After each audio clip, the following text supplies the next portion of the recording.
Alright guys, so US tariffs are backfiring in real time. Now we have said it before and we have to say it again. When you decide to punish the world, don't be surprised when you get a big pushback. China's retaliation against the US is just the start. Beijing has cut away US LNG by imposing their own counter tariffs. So Trump's dream of exporting more gas now faces a hurdle, but the worst is yet to come. The grand plan, of course, is to bring production back to the US, but that depends if the cost of manufacturing is low enough. And Trump just made a fatal mistake. What I'd like to see Canada become our 51st state. We give them protection, military protection. We don't need them to build our cars. I'd rather see Detroit or South Carolina or any one of our Tennessee, any one of our states build the cars. They could do it very easily. We don't need them for the cars. We don't need them for lumber. We don't need them for anything. We don't need them for energy. We have more energy than they do. We don't need them for energy. So, according to Trump, the US doesn't need anything from Canada. American industries have all the energy they need. But is that really the truth? In order to be a manufacturing hub, especially when Trump wants to invest all that money into AI, you need cheap energy. There's no other way around it. And guess what? Canada is prepared to strike back. There's now a nationwide support across the country in Canada to punish the US economy. 82% of people support export levies on oil supply to the US. Sure, Trump might have paused the tariffs for now, but he is extremely mercurial. He's playing with fire. He has given zero concrete guidance on what Canada must do to avoid getting punished. And because of that, across the board, Canadians everywhere in the provinces, they're making a stand. They all want export taxes on their oil heading into the US economy. And this goes beyond just booing the US anthem at a football game. An export levy will hurt the US economy. All producers looking to sell their oil to US companies will have to pay the Canadian government an export tax, and by doing that, they will be forced to jack prices up for US consumers. Canada today sells their oil at a 15 to 20% discount, very big. So we could see a big export tariff imposed on energy supply flowing into the United States. Trump is underestimating how much he needs commodities from his neighbors. He can't compete with China if he loses Canadian oil. 62% of total US oil imports comes from Canada, and there's a good reason why. US refineries are set up for heavy crude refining. The majority of Canadian crude is heavy. Now, losing oil imports at a discount will hurt US manufacturing. Not only will power generation cost more, everything from diesel to gasoline will fly up in price. Let's not forget we are in a global economy, especially when it comes to energy. So someone's loss is another person's gain. If you're Canada, you know there's a big market for energy. Someone out there is a hungry buyer. And who might that be? It's China. The biggest industrial economy in the world always needs oil and gas. And that's what Canada is doing. While the majority of oil heads to the United States, they are starting to diversify away. They have built a $24 billion trans-mountain expansion to decouple from Trump's economy. Now, in the near future, we'll see a ton of oil shipments heading up north to China. Obviously, this is going to anger Trump. If the US loses their supply of cheap Canadian oil, manufacturing will get harder. It's quite similar to Europe losing cheap Russian gas. And it's important to note the location of the Trans Mountain. Firstly, it can send nearly 1 million barrels from the oil sands across British Columbia towards Asian markets. So more Canadian oil can reach eager buyers like Japan and China.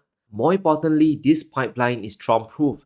It stays within Canadian territory, so the US can't stop the flow of oil to China. It's important for Canada to diversify away from the US as the sole customer for their oil. It's simply crazy to rely on one party for everything while giving them an enormous discount at the same time. And you still get punished for no reason. And as much as Trudeau can't stand China, Canada probably doesn't have a choice now. Like the rest of the G7 or the G6, trade with China is the only way out now. China has the world's biggest collection of refineries, so they have the capacity to either process Canadian crude or simply buy it to stockpile in their reserves, and Canada has to do it fast. Almost all of their crude, 98%, is exported to the United States. They are selling over 3 million barrels of crude oil on the cheap, and they aren't even getting full price for their exports. If Canada doesn't start selling more to China, Trump will continue to spin Canada around like a toy. The dependence on the US market makes them very vulnerable to US economic blackmail. Now, Trump's tariff war is going to backfire. He basically helped Chinese manufacturing become even stronger tomorrow.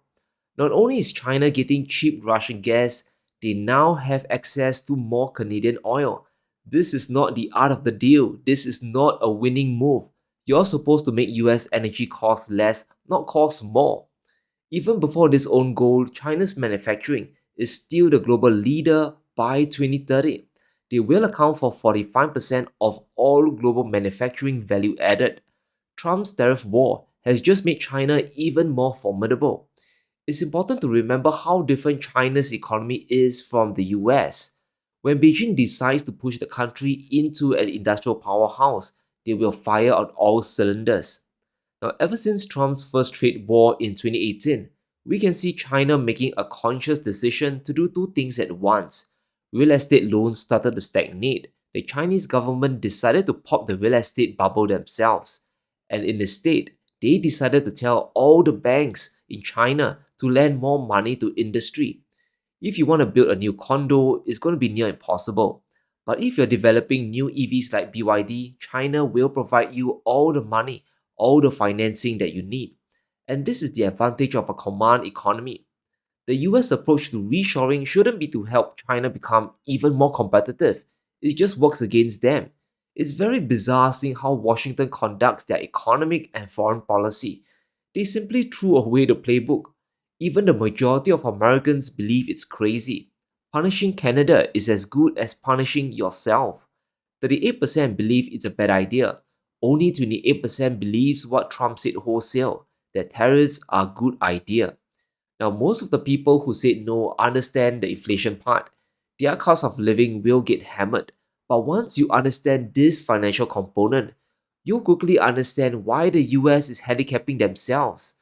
When you close off the US markets to your trading partners and to the world, you are hurting their revenues. In addition, the flow of US dollars into the global economy slows down.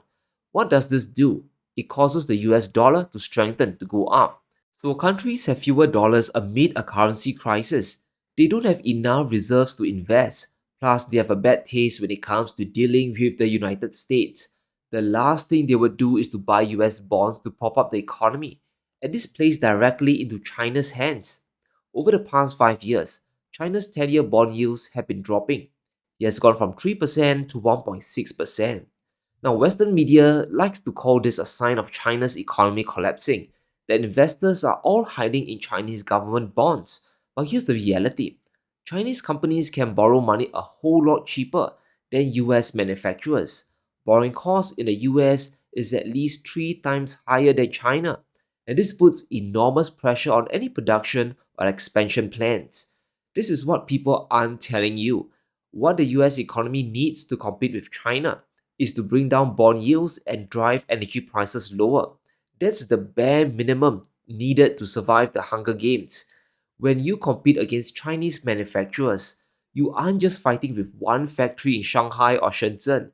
The entire Chinese government is behind their companies. You are up against the entire supply chain, the entire ecosystem built over decades. Trillions of dollars have been invested into this. Trump really isn't bringing his A game on this one. But let's talk about China's lawsuit against the United States. Now, China is suing the US over Trump's tariff policy. The additional 10% tariff on Chinese goods is a clear move to contain China's industries. Now, according to the complaint, the 10% tariffs are in excess of the upper limits for the US set by the World Trade Organization. In addition, China finds the move discriminatory and protectionist in nature. Now, the WTO is a neutral body. In other words, it isn't pro-China, it isn't pro-the United States. They're just a body to facilitate global trade with a set of rules. Now, the US has won and lost their own disputes at almost the same rate. And we have to understand what China is trying to do. They don't really expect anything to change from the outcome. It's putting on a show for the world to see because they would likely win the case. But would the US remove the tariffs? That is the big question. And that's the big diplomatic trap China has laid for the US. Now, the State Department has already declared that the World Trade Organization cannot force the US to change their laws. Even if China is victorious, the tariffs could very well remain indefinitely until Trump does a U turn.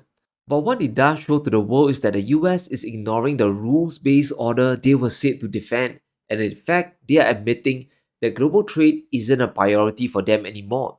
They are indeed moving towards protectionism. China is planting a seed that they can cash down the road. Now, what Trump is doing is indeed decoupling the US economy from the world, especially from China. He wants to ramp up the pain on the Chinese economy, but there will be a big boomerang effect. As we speculated a week ago, Trump has closed the de minimis loophole. Small goods coming into the US would now be facing tariffs, an additional 10%. Now, in the past, goods worth less than $800 could bypass tariffs, but this time they can't, so the US economy will be tariffing China across the board. However, this isn't a fairy tale ending for the US. Remember that China hasn't fully retaliated against them yet. Why? Because they don't have to. Consumers are the ones who pays the tariff. Sure, the US might have slapped tariffs on over $500 billion of Chinese goods, but it's the importers who have to pay the import tax, not China. They will then pass the price increase to the consumers or absorb it, and that will wipe out their profits. Either way is bad. You get job losses or higher consumer prices. And how is that even a win?